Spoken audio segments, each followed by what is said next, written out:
Hoje nós temos a honra de receber aqui o professor Dedé Luz, grande professor, literato de Picos. E nós vamos começar esse bate-papo pedindo que ele mesmo se apresente a vocês. Muito bem. Dedé Luz para todos, né? Deve ter um podcast aqui, né? Então, um abraço, boa noite. Eu estou aqui com o Rodrigo, né? Professor de História da IFP, né? Um grande professor, meu amigo, e o Vanderlei aqui, Isso, Vanderlei. que não é o Vanderlei Cardoso, mas se aproxima, né? Isso. Beleza. Então é um prazer estar aqui com vocês, Dedé Luz, para vocês, para os telespectadores, os assistentes aí. Dedé, fala um pouquinho sobre a sua atividade literária hoje, o que você tem feito, o que você anda fazendo. Está aqui um livro muito bonito, eu estou vendo aqui. Olha, me fala a respeito dos Refúgios da Memória. Esse livro, muito bem, Rodrigo, esse livro é remanescente de pedacinhos de crônicas, né? Que eu faço, claro, as que estão aqui, que eu fazia, né? E eu ajuntei, porque na realidade se trata de histórias, de causos, né? Que nós sabemos que a literatura é uma supra-realidade do que já existe. Nós, com a nossa diegese, nós reinventamos, nós acrescentamos os personagens, os espaços que forem necessários, retiramos para não macular a obra, mas é baseada na realidade, os personagens importantes que são parentes, que são amigos, principalmente pessoas que se destacaram aqui na nossa região e que tiveram bonitas histórias. Porque o autor, Rodrigo e Wanderson, né, Wander, ele sem querer, querendo através da literatura, ele reforça e diz para o leitor, né, seus pontos de vista sobre a realidade, sobre a economia. Se mostra. Não, sem querer, é uma coisa, se eu retrato a vida das pessoas, né, as situações, então eu tenho que representar dentro do que eu escrevo, independentemente de qualquer coisa, eu já transcrevo aquilo ali, a minha visão histórica da época, a minha visão econômica, a minha visão política, né? É um gênero literário, que aparece as crônicas, né? A crônica é um gênero literário que traz o cotidiano para dentro, né, dessa linguagem textual, sem se desvincular, né, daquilo que é o estilo do autor, mas eu acho que seu livro tem um nome muito apropriado, Refúgio da Memória. Refúgio da Memória, porque ele registra o cotidiano. E as crônicas, para os historiadores, para mim que sou historiador, são uma fonte privilegiada para a gente investigar o passado. Com certeza. Embora, né, eu seja muito apegado à poesia, entendeu? Só que a poesia também existe na prosa, na crônica. Então eu, através da profusão da intertextualidade, da interdiscursividade, do polifonismo, eu gosto muito do poema. E quero retratar aqui o nosso bate-papo, exemplificando com poemas. Eu não vou, é claro, ler uma parte do livro, porque não dá, né? Mas, Rodrigo, eu poderia mostrar com um poema agora. Com certeza. Rodrigo, eu estou me sentindo muito à vontade, né? E para mim é um prazer enorme. E eu quero que você, principalmente você, o Wander, eu sei pouco da história dele, estou conhecendo agora. Eu quero que Picos reconheça mais, né, a presença e o trabalho do Rodrigo Gerolineto, né? Não é de Picos. Então é um prazer estar aqui, Rodrigo. Esse cara é inteligente demais. O que eu conheci do Rodrigo. Olha, Rodrigo, as pessoas falam às vezes, claro que a gente não vai colocar aqui a essência do nosso encontro, mas esse bate-papo tranquilo, livre, espontâneo, que tive descontraído com ele, deu para eu entender a potencialidade do Rodrigo, não porque ele esteja aqui, mas a gente conhece quando as pessoas têm uma caminhada. Amigo. É porque ele é um bom amigo. É bom amigo. Não é isso. Então, o Wander tinha uma pergunta para te fazer a respeito de poema e poesia. Isso. Sim. É porque assim, existe uma dúvida das pessoas em si, não só a minha também, mas como das pessoas. Existe uma diferença entre poesia e poema? Bacana. Tem gente que interpreta, tipo assim, eu fiz uma poesia, eu fiz um poema. Mas eles agregam um valor como sendo iguais. Existe uma diferença? Eles estão... Rapaz, cara, que beleza de pergunta. Isso é tão importante. Inclusive, o meu filho, Rodrigo, o mais velho, né, o Álvaro, menino muito inteligente. Eu sempre digo, nós não podemos ser diferentes, mas temos que ser diferenciados. Tem que entender essa diferença. E ele diz, papai, fez a mesma pergunta a mim.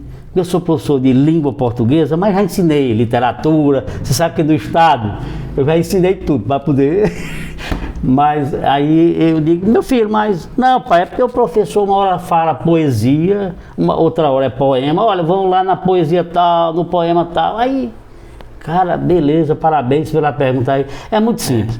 Os dois, eles coexistem, né? Eles estão inseridos um no outro, só que há uma diferença. Enquanto o poema é a forma fixa, ou seja, são as frases, os signos, os versos, as linhas poéticas, os sons, a parte material e óbvia, né? Vista e analisada e lida pelo poeta que escreve ou pelo leitor, né? A poesia é o resultado daquilo, ou seja, um resultado emotivo daquilo.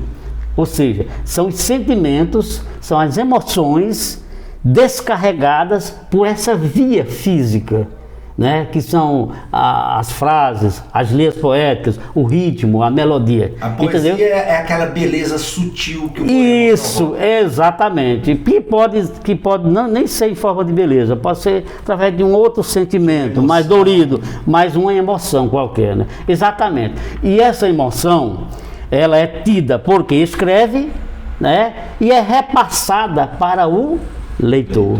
Né? Porque aí é onde se detém o valor, né, do trabalho poético. É justamente essa transferência que você consegue repassar, né, para o leitor sobre o que você escreve.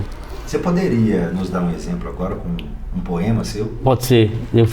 Deixa-me ver aqui. Ó, poema e poesia. O poema é uma forma fixa, né? E existe no papel, enquanto a poesia existe na emoção, no íntimo da pessoa, né? O poema pode ser versado no papel, enquanto a poesia ela está presente no coração, certo? E assim os dois vão construindo a vida, né? Vão construindo o mundo, falando de mim, do outrem, do mundo, de qualquer coisa, enfim, que transcenda a emoção e seja repassado para o leitor. Isso eu não estou falando em forma de poema, né? Eu estou aqui tentando repassar o máximo. Eu não sei se vocês entenderam essa diferença, né, Rodrigo? Então, resumindo, o poema é a forma fixa. É aquela forma escrita, como né? se fosse escrita seca. Exatamente. É que nem formal, né? É isso, com formalidade. É a forma. Isso. Enquanto a poesia é a emoção, o sentimento. O sentimento. Aquilo que eu recebo, aquilo que eu interpreto, né? Exatamente, é o que você interpreta com emoção, né? Bom, menino. Faz a vozinha. Pode ficar na boca. Assim, né? É porque na realidade, o valor poético é distinto nessa circunstância aí, quando é repassado, aquela emoção é repassada ao leitor, né, sobre o conteúdo do poema. Porque a gente tem textos que, se o cara escrever um texto, viu o lagartixa correndo aí em cima do... Não reflete nenhuma, né? Então o poeta tem que trabalhar o texto para galgar essa emoção, né, do leitor. Professor Dedé, tem gente que pergunta às vezes pra gente assim, né, sobre como surgiu isso na vida do professor, essa vontade, esse desejo pela poesia, pela literatura. Quando foi? O senhor tinha quantos anos de idade? Quando isso entrou no seu âmago da sua alma, né? Quando foi, mais ou menos? Olha, é reminiscência. Quando eu tinha meus 15 anos, né? Todo mundo tem um sonho. Eu tenho um filho que disse que quer ser jogador de futebol. Eu digo, não tira isso da cabeça, cara. Eu também, aí eu falo brincando, mas eu retraio a mim. Eu queria ser ator na época, ator em Pix. Mas eu participava dos grupos, né, de jovens, né, na igreja, naquelas apresentações, e já era um cara assim que tinha uma certa visão de mundo, que nem vocês, né? E eu me lembro que meu avô costumava comprar os versos, aquelas cestilhas, né? Coco verde, melancia, a chegada do Lampião no inferno. Cordel. Naquela literatura de Cordéis, cordel, né? Os cordéis. E ele mandava dizer para meu pai, eu estava trabalhando às vezes na roça, eu achava bom. Quando ele mandava me chamar para eu ler tal tipo de literatura. E naquela época ela ainda mantinha aquela toada, era cantado, né? E eu sabia cantar. E meu avô só queria que fosse lido os versos que ele contava lá na feira, de cordel, porque é vendido naqueles cordões, através de mim. Isso é reminiscência de Portugal, né? Os violeiros, essas coisas, lá da Península Ibérica. Medieval até. Como? De origem medieval. Medieval, exatamente. Então ali nos batizados, nos casamentos na época, os trovadores eram poetas, as trovas eram as poesias e eram cantadas através da lira, entendeu? E aí então, até aqui no Brasil, o Rodrigo e Wanda, até um tempo desse ainda se imitavam esses trovadores, eram cantados esses versos, né? E eu cantava, meu padrinho se emocionava com meu avô, o avô Custódio, ele se emocionava muito. E eu achava bom porque eu saía da roça, ele mandava me chamar. Era o momento que eu fugi um pouco da roça. E aí me inspirou, meu pai também me inspirou muito. Ele, o meu próprio lugar, a minha área, porque eu fui militar. Fiz direito, nunca os exerci. E ainda tem gente que diz, rapaz, mas cara, tu não pode revelar essa fraqueza. Não, fraqueza? É uma fortaleza, porra. Fraqueza é se eu deixar de ser isso para ir. Se a literatura reflete o mundo, quanto mais vida, eu amo, mais criatividade, né? Meu amigo, a literatura é um ópio que me invade, entendeu? Então eu me lembro, voltando à essência aqui da nossa conversa, que é o desenvolvimento sustentável e seus objetivos, ele já falava da serra, da nossa serra aqui, a Serra dos Paudalhos, aqui, Serra dos Paudalhos. O Dedé é meu vizinho de bairro, ele mora no bairro Ipueiras. E ele família. Tem um poema muito bonito sobre Ipueiras. Pois é, aí ele olhava para a serra e começava a contar. Olha, eu não sei se vocês verificam naquela linguagem, porque eu como professor, Rodrigo, de língua portuguesa, se eu não aprendi a escrever, eu aprendi o quê? Então quando eu lanço um livro, aí os caras lá, os colegas, Dedé, é bom, cara, tu entregar não sei pra quem, fazer uma revisão, sou eu mesmo, cara. Se eu passei 33 anos lecionando português, será possível que eu não sei escrever? Bom, que eu não saiba, eu vou, aí eu não pago, entendeu? Aí eu me lembro, papai dizia, meu filho, não sei se você já verificaram, essa serra ela é encantada, se você está em Picos, né, você vê ela de frente, vai para Bucaina, você vê ela de frente, né? Aí eu vendo ele falar da serra, Rodrigo, aí é onde entra o termo, a sustentabilidade, porque nós temos os 3 pilares, né, social, econômico e econômico e natural, né? Mas isso aí também, a serra, ela representa ali para nós, para a minha família de Ipueiras, aquele recôncavo, né? Aquele convívio social ali, representa muita coisa, porque quando começava a nevar, aí os lavradores diziam, é tempo de plantar, vai chover. Quando ela nevava muito lá no cume, né? Aí eles diziam na linguagem, porque a literatura, eu uso na literatura todos os níveis de linguagem. Eu acho que o escritor que usa só um nível de linguagem, ele pode ser um bom escritor para quem ele está se dirigindo, mas eu acho que nós escritores devemos variar, colocar uma lavadeira para falar no nosso poema, na nossa crônica, colocar um professor para falar, variar, porque a linguagem, a essência da linguagem, eu acho que não há a língua certa ou errada, há a adequação linguística. Então papai, naquele jeitão de falar, aí ele dizia, olha, quando ela está fumaçando, é sinal que o inverno está chegando. Então nós vamos cuidar de estocar as terras, né? Ok? Tudo bem. Aí eu pensando nele há um tempo atrás, aí eu olhei para a serra, não está nesse livro não, porque eu tenho muitas obras a lançar, não sei se vou, porque é um gasto muito grande, né, Rodrigo? A gente tem que estar se autofinanciando. E eu não tenho capitalismo para nada. Por exemplo, eu lanço um livro desse aqui, me custou R$8.000 mais ou menos. Porque eu lancei fisicamente, convidei meus amigos, e depois que nem vocês serão convidados. Aí eu não, eu sou mais assim, né, doar. Porque é incrível. Eu sempre digo, eu vou já recitar o poema, eu sempre digo, a sustentabilidade dos projetos nós temos.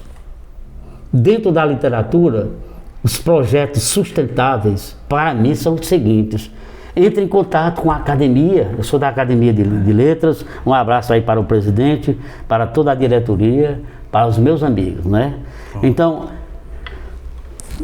eu acho, doutor, é certeza que a escolaridade, a escola, as instituições de ensino, são os locais mais indicados para se promover os efeitos de orientação sobre a sustentabilidade, cara. Porque é mais fácil o aluno aprender brincando, poetizando, lendo um livro desse, do que o professor, meu amigo, vai pesquisar tal, senão você vai tirar 0. Acho que as duas coisas se juntam. As duas coisas se juntam, e exato. até aqui nesse podcast, o que eu estou fazendo? Né? É uma maneira de você sair também da academia, da sala de aula, e atingir um público maior, né? Então esse é um dos objetivos, um dos trabalhos que a gente faz com a comunicação. Por exemplo, né, Rodrigo?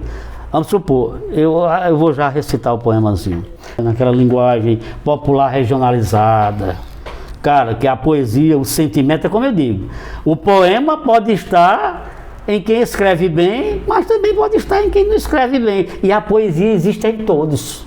E a poesia existe. A poesia, olha aí, que a emoção é em todos. Então ele é um verdadeiro poeta.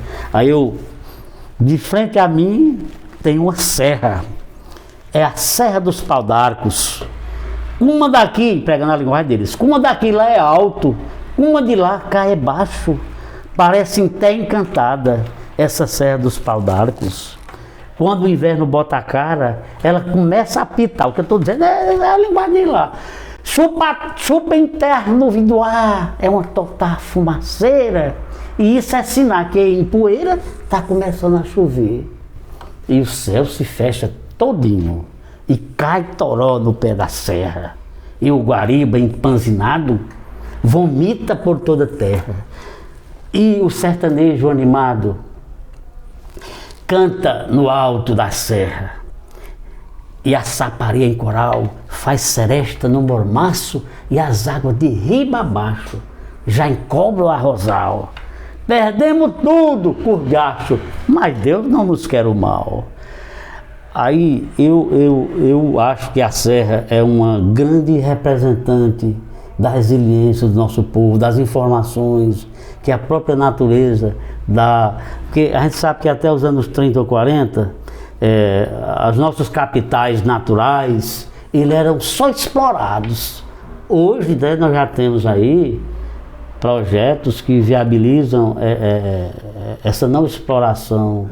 E quando não, a natureza responde, né? É verdade. O que aconteceu no Rio Grande do Sul, as mudanças climáticas e tudo, né? A poesia nos ajuda a refletir sobre a realidade passada e a presente também, né? É como eu estava lhe dizendo, eu acho que você tinha ido olhar ali os aparelhos, né? Contextualizado. E eu estava dizendo que contextualizando os conhecimentos sustentáveis através de obras literárias é muito interessante. Aí depois o professor, eu costumava fazer isso, né? Quando eu passava um trabalho literário para meus alunos, eu explicava, vocês devem fazer assim, assim, eu procurava um poema, uma coisa para... Aí depois eles iam pesquisar, porque assim, hoje em dia é mais fácil a gente aprender com a emoção, né? Brincando, e com a emoção principalmente, do que a pessoa impor ali, né? Então, eu até queria, só continuando aqui, a sustentabilidade dentro da literatura. Eu acho que em termos de sustentabilidade, eu não vou provocar aqui nenhuma discussão política, pouco me interessa. Pouco me interessa A, B, C, dianteira, a direita, esquerda, ou dianteira, ou retaguarda. Politicamente, não importa. Mas o que é que eu verifico? Pelas minhas análises, pelas minhas observações de pesquisa, Rodrigo e o nosso amigo aqui, Wanda, é que nós temos, o governo, ele responde às necessidades sustentáveis. Né? Ou seja, eles descobrem meios de amenizar o sofrimento do nosso povo, né? sem deixar de preservar aquilo para o futuro. Né?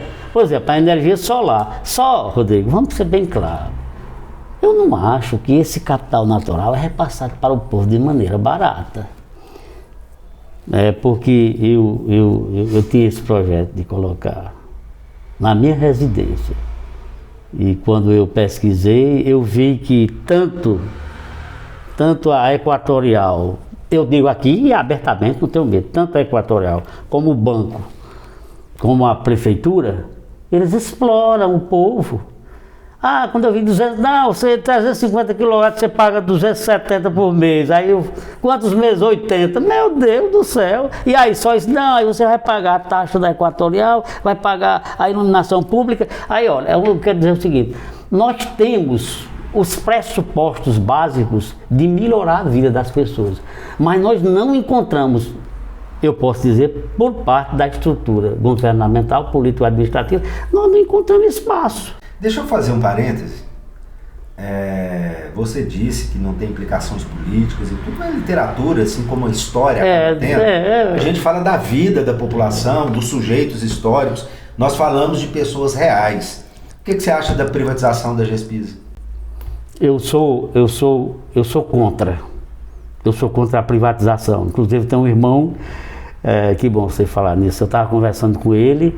Ele, inclusive, ainda trabalha. Ele se aposentou e continua trabalhando, né? A lei dá essa abertura. E aí agora ele está achando que vão privatizar e vai sair. Eu sou contra por isso. Porque tira do Estado a obrigação social que tem para com o povo. E essa empresa pública ou privada, ela vai se aproveitar de aberturas para explorar o povo. Ela quer lucro. Sim, entende? É o objetivo da privada. Então, eu não sou contra ferrenhamente e nem sou a favor. Mas se eu for analisar a nossa realidade, né, Rodrigo, eu acho que o Estado é o que quer. O Estado quer privatizar tudo. Eu também, não sou contra nem a favor, muito pelo contrário. Mas a conta é fácil de fechar. Você quer água a preço de custo ou quer água dando lucro para o dono da empresa? Qual conta que vai ser a mais barata, né? Tem outras questões, não vamos nos estender nesse assunto. Não. Mas vamos falar de poesia. Sim, aí, se eu uma vez andando em Teresina, eu coloquei, eu estou muito desestimulado para negócio de lançar livro. Me desculpe eu dizer isso. Mas é como diz você, mas você termina fazendo. Eu tenho, vocês não me perguntaram, mas eu posso aqui, eu tenho uma grande obra. Essa eu quero confeccioná-la e se arrumando os designs gráficos, eu quero ver se pago, aí eu vou ver se lanço, o nome da obra é Falando a Nossa Língua. É interessante, cara, é um livraço. No meu pouco entendimento como professor, eu não me baseei em dados, em cacoetes gramaticais que existem lá, ou literários, não. Em coisas, em nuances, né, que geralmente são complexas e indefinidas para o povo, né, como o polifonismo, as interpretações, você traz e discute essas coisas que não tem lá. Teóricas? Né? Teórico ou práticas, porque, muito boa pergunta, porque eu faço que nem o livro aqui. Eu procuro, por exemplo, se nós nos encontrarmos num restaurante, vamos tomar uma cerveja. E aí eu criativamente, como faz o escritor, eu levanto a problemática, ouço a vocês e no final nós vamos... Então, tudo que eu faço, eu coloco o povo para participar. Eu seria um bom político.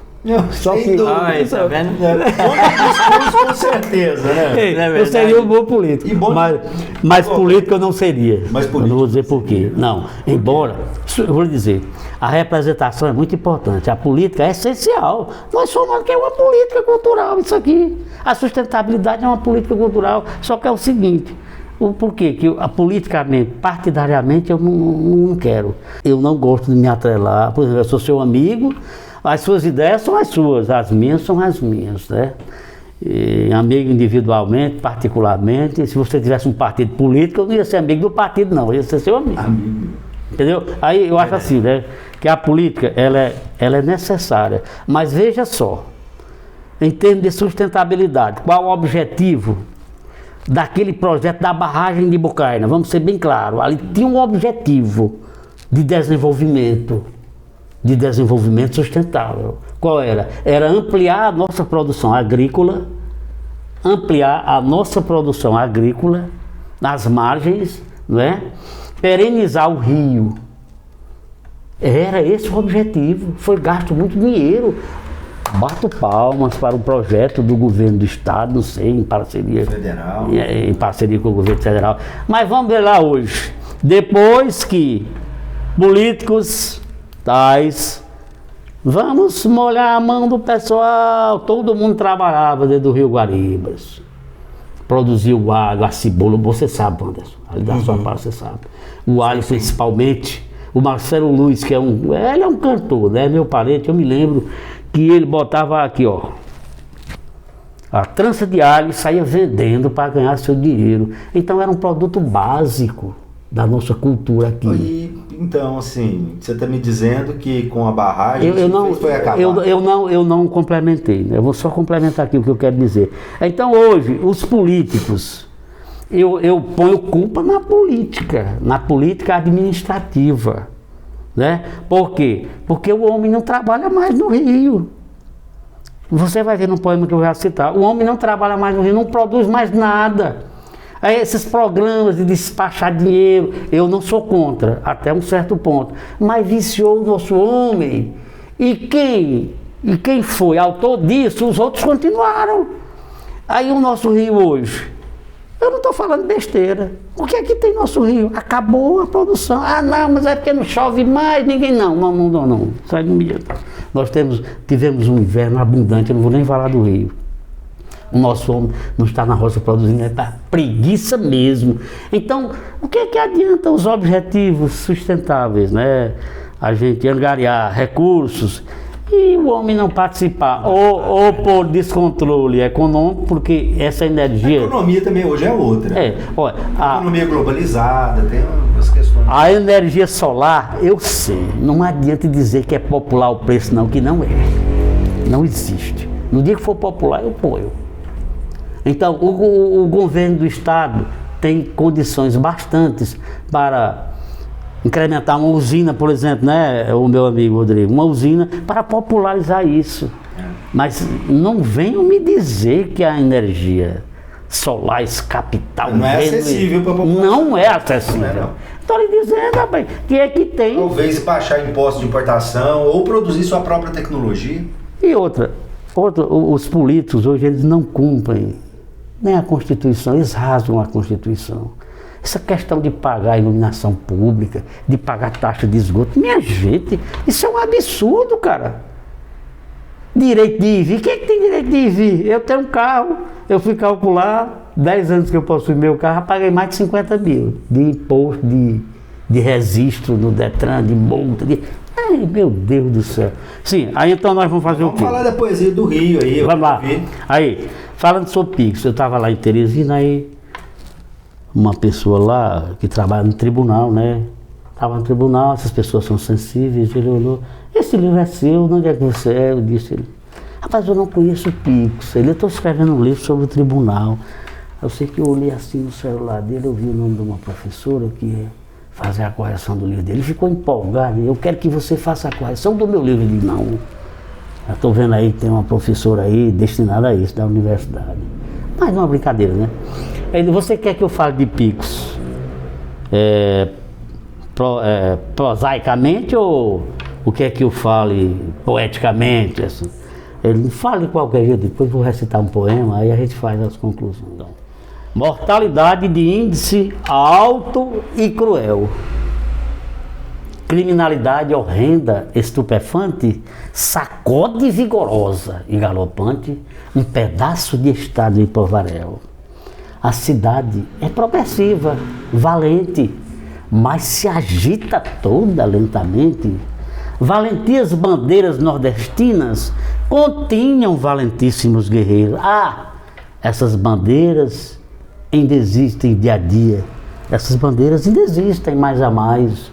O que não queremos são cabeças em espirais, voltadas para números e tostões, ou assecladas à mente de Satanás. A câmara é aqui, né? É. Mas desperta, Bela Picos, sobressai-te de um negrume vulgar, ergue os braços à frente e não te deixa te levar, pois em te vejo tão vibrantes nordestinos, também vejo tão vibrantes menestréis, que fazem trovas válidas, mas tímidas, amesquinhadas de uma força que as exalte, temendo evadir íntimas fúrias. Contudo me apego à viscosidade do Guaribas. Contudo me apego à viscosidade da tua água e compartilho essa tristeza guaribana que ergue onde era o córrego peixes mortos pelo veneno que jaz em sua lama. Um poema desse aí, em termos de sustentabilidade, em termos das circunstâncias, né, que nos mostram, apresenta toda a nossa sustentabilidade social, econômica, porque esses pilares, né, são 3 pilares importantes, mas em todas as atividades eles se desdobram. Então, olha, se eu tiver um carro hoje, a gente sabe que o carro a água pode já estar inventado. Não tem nem dúvida. Sim. Mas aí, se um dia for liberado, for liberado, aí vão dizer que só funciona com um tipo de água, aí você vai verificar o preço da água, vai ser mais caro do que a gasolina. É quando eu digo, eles têm inteligência, nós temos laboratórios, desculpe a palavra, nós temos laboratórios para apresentar resolução sustentável da nossa região. O problema é que a própria política não dá essa abertura para todos. No dia que a água estiver toda privatizada, quem sabe ela é vendida a preço de gasolina, né? Exatamente. O que tá dizendo. Então eu não sou, aquela pergunta que você me fez, eu não sou a favor da privatização por isso, porque tira a responsabilidade do Estado. O Estado quer isso. O cara hoje fala da escola pública não tem o que falar. É igual. E salva o Brasil. Se não fosse a escola pública, era por quê? Vontade até de me levantar. Quem falar da escola pública está enganado. A escola pública tem o mesmo valor. O que não tem são os homens que fazem nossa política, que destruíram a escola pública. É verdade. Não, Wanderson? É o homem que destrói hoje. A educação só é prioridade em discurso eleitoral, pré-eleitoral. Aí a educação é prioridade, saúde é prioridade. Prioridade é o que vem primeiro, né? Eu acho que... Com certeza. Como professor, eu posso, com certeza, dar um testemunho a esse respeito. Rapaz, você... Olha, aqui, eu estou aqui, eu não sou o centro disso aqui. Você é meio suspeito de falar isso, né? Não? Como professor. É suspeito de falar isso. Aqui estão 2 professores. Exatamente. Não, eu até entendo. Eu já sou mais a parte emotiva, né? Eu sou a parte da poesia. Você é terapeuta também. Terapeuta Wander Souza. Terapeuta. Isso, então eu lidero com as emoções. Deixa eu só contar aqui. A gente pira e ele cuida. Eu ia dizer, rapaz, vamos aí cuidar aí desse ser humano aqui que precisa de muitas terapias. É bom. Eu assim, né, mano, eu levo minha vida, professores, hoje todo mundo é professor. Você é professor, cara. Você é professor, eu também. É verdade, E quem não for professor, tá loando por aí. Não é digno, não é digno. Nós nos ensinamos professor. Exatamente. Eu acho que o valor do homem está no coração, naquela resiliência, no caráter, no respeito.